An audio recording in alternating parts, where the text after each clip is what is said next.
Hey, what's up, everybody? Welcome to another edition of Let's Talk Marketing with N-Dub, where I'm your host, Nathan Webster, and I'm excited to chop it up with you today. Today, for episode 168, it's a part 2, of course you knew that, building a brand for a better business with Miss Réland Logan. What's up, Ray? Hello. We're back again for round 2 of brand. So for my first-time listeners, thank you for joining the show. This is a part 2, so you should probably listen to the part 1 first. But feel free to join in now and hear what you missed the next time you download the podcast. And for my worldwide listeners always tuning in, thank you for your love, your support, and I appreciate you. We appreciate you. So let's get to the show. Ray, drop it like it's hot. Hello, everyone. So just like fast recap, just to get you caught up in case you're like, oh, I listened to this last week and I'm got 15 minutes in traffic and girl, I don't have time to listen to the last one. We're talking about how to build a brand for better business and the elements that go into building a complete brand that are a little bit more than just your logo and the colors that you use and your website. What? Oh, no. So what you missed or catching you back up is we talked about the fact that a complete brand is made up of 2 parts, brand substance or brand strategy and brand expression. Last time we covered brand substance and positioning strategy, which are going to be the anchor points and the foundation of your brand before you can get to all the fun stuff. But today we're covering the fun stuff, which is brand expression, the things we tend to think of and maybe some of the things you don't think of or associate with other parts of marketing. And there is lots of overlap. There's tons of overlap because brand and marketing have the similar goal. It's just how we go about it is slightly different and you need brand first. So consider brand as the big sister in this situation. The big sister. I love it. The big sister. Same family. One has to come before the other. So brand expression is made up of 3 parts. It's made up of your brand persona, your human element of your brand. It is made up of your communication and how you communicate to the world and everyone around you. And it is made up of your visual expression, the parts that you all probably started to listen to this podcast for and found out it was only like 10% of the party. So true. Sorry, not sorry. Right. It's not, strategy is not sexy though. You know, tactics, some of the tactics are not even sexy, especially you get into social media, but as I digress. You know, you and I had this conversation a couple of weeks ago about me trying to just come up with a social media idea because I was frustrated that people didn't get it. And I like to look at brand and marketing this way of brand is going to be Drake's line of like hair tie, sweatpants, chilling with no makeup on. Like she's just getting things done. She's cleaning the house. Like she's nurturing, she's loving, she's chilling. And marketing is going to be the element that attracts new customers and is the girl who is like listening to Trey Songz bottoms up at the club and like hit just there to get some drinks and make everything happy, fun, and party. And so we can party all day, but it doesn't change the fact that things are going to have to get done and that most of us are more comfortable around the person in sweatpants who's at home and kicking it up on the couch than we necessarily are when we're out and about. So kind of think of that as your brand's going to be that nurturing element, that core element of who you are. And your marketing is going to be what attracts people toward you. And it doesn't mean that all attraction happens in the club. Can we just also put that out there?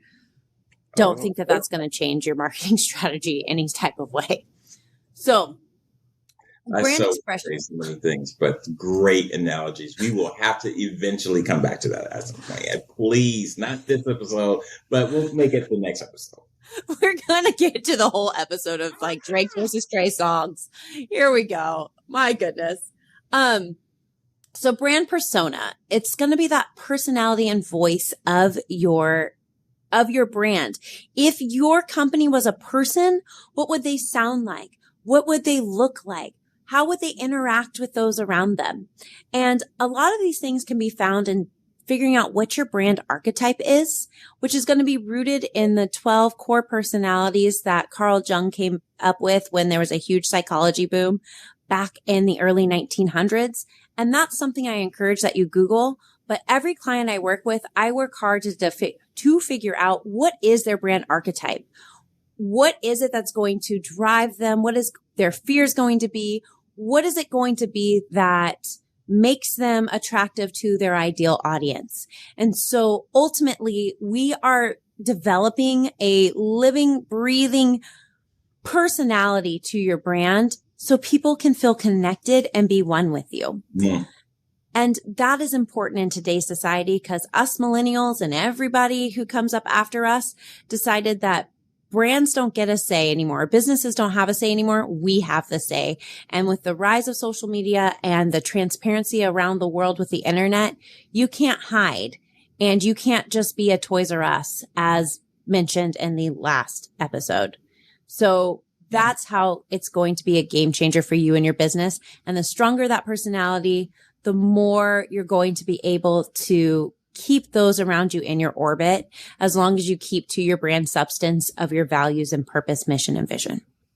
And I just want to insert something here too for you listeners. You may say like, okay, can you give us an example? And maybe this is where you let us know. Give me an email. Send us an email at info@nwebsterllc.com. And we would be more than happy to talk about it. But this is something though, it is different for every industry, every company. There is not this rubber stamp. It is not that at all. So you might say, well, I'm waiting for something that you can help me with specifically. Well, that's going to come with you talking to us directly, because every company, even especially restaurants, they all operate differently, even if they are the same franchise, even though the standard operating procedures are supposed to have them operate the same. It's different. And that's part of the culture of your brand, which is part also your brand expression. But, I will digress to keep it on topic. Well, and you just can't figure out all those things on a podcast. This is here to make you aware of it. And so please, we encourage you, reach out, ask those questions. And if you ask a key question that says, oh, that's an idea, then we will shout you out and put it on a podcast. We promise. Absolutely. If you don't want to ask us, please go to your marketing person, because this is not something that you need to spend hours and days finding the answer. Getting in contact with us, I promise you, and we talking will take less than an hour. Yes, way less than an hour. And then, so when you've developed that personality, every human communicates. Even babies communicate. And so when communication is a big part of how you have to go out there, and communication is also going to drive your communication strategy, as well as your marketing strategy and all those other elements in which you start to bridge the gap between you and your ideal audience and your industry. And so your communication is going to be built up of a core message framework. So really getting honed in on what your brand story is. And no, that's not just you saying, this is how we started. Look at about us, but really a core message strategy that is surrounded around, this is our purpose. This is how we fix your pain points. This is how we help you. And there are blocks of micro stories that help build your storytelling framework. So your core message is going to guide your storytelling framework, which is going to be a bunch of mini messages to get your brand story across. Because let's be real here, everybody. Nobody is taking information in for 15 to 60 minutes at a time when they open up their cell phone and get on the internet. We are looking at most 10 seconds. And that 10 seconds has to be so impactful that it moves the customer to looking at the next 10 seconds and the next 10 seconds. And so that is where we build that storytelling framework that's really going to fully tell your brand story, but maybe not in the most linear of sense like we used to do back in 2005. Then we're going to also put our name and our tagline and hooks. And I know you probably just clutched your pearls and said, did she just now say you build your business name? Yes, I did. Yes, I did. And I'll let you sit with that. Well, and if you haven't processed it, don't lose out the train of thought. Welcome to the attention economy.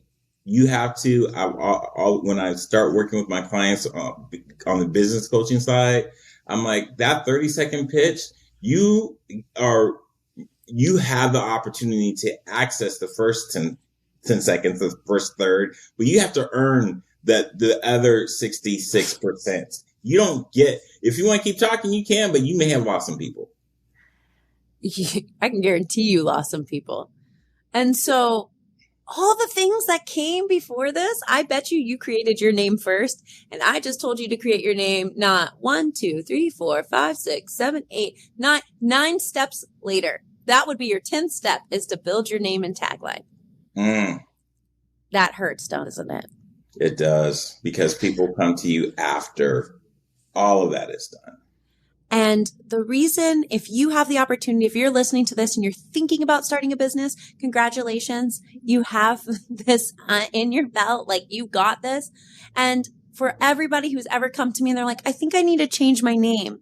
The reason you think you need to change your name, or you're like, ugh, my name doesn't make sense to my business, is because the other pieces were never built. And then by the time you get to that place where you're like, oh, I need to change my name, it's because you realize that your name doesn't actually resonate with your core audience and doesn't make sense in telling people what it is that you do. As Donald Miller says, if you confuse, you lose. Yes, if you confuse, you lose. And, as I always say, a confused mind always says no. Facts. So that's something to think of. Yes, Nathan? We've got about 3 minutes. I know so much more to say, but as a rapid fire, and maybe we can add some of this on the next episode as well, what would you tell the listeners out there, even though you gave a little bit for the startup, maybe existing micro, but what is the last rapid fire you can give them? Oh, I only had one more thing left, and that's the thing everybody came here for. Boom. The very last thing that you build, the very, very last thing that you build before you say it's time to start marketing, is your visual expression. At that point, can you pick out your colors, your logo, those things that people are going to remember you for? But now they're going to remember you for it, and it's going to stick in their brains stronger because there's meaning behind it all. Yes.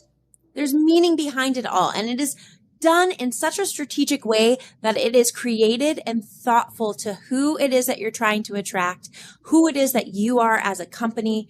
And that visual expression is now a culmination of your communication, your brand persona, your positioning strategy, and your brand substance, really wrapping that around into a ball. And if really what your audience likes is pink and your favorite color is purple, then magenta it is, my friends. Magenta it is. But that would be that, like, real fast. That is what is going to take to make a complete brand. It is going to take brand strategy and brand expression. And those are comprised of brand substance, positioning strategy, brand persona, communication, and visual expression. And that is how you build a brand to build a better business. And if you want your own copy that's customized, where can they find you at, Ray?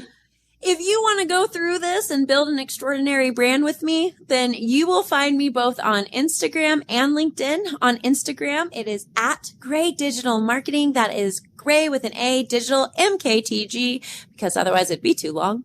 And on LinkedIn, it is Réland Logan, RELAND Logan. I'm the only one, so it shouldn't be hard to find me. And hey, I also have on a hat.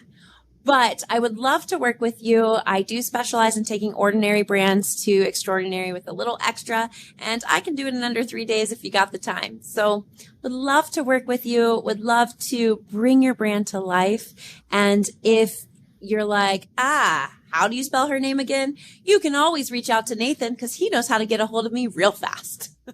And her information will be in the show notes. Ray, thank you for giving us the two-parter. I appreciate you. You are the best, and looking forward to having you on the next episode. Oh, I can't wait for part 3. It's going to be epic. Epic. Let's go. Let's get it. So all you worldwide listeners and first-time listeners, thank you for tuning into the show. And thank you for what you will do, I'm hoping, to put it in a rating, a review, share, comment, and even maybe we get an email or two, Ray, with some questions. Maybe. I love it. Let's see. And for those that do send us the information, we will definitely reach back out to you. So again, thank you everyone for listening. And so you heard it first here at Let's Talk Marketing with NW with our lovely guest, Réland Logan. Until next time, we wish you the very best. So dream big and Godspeed.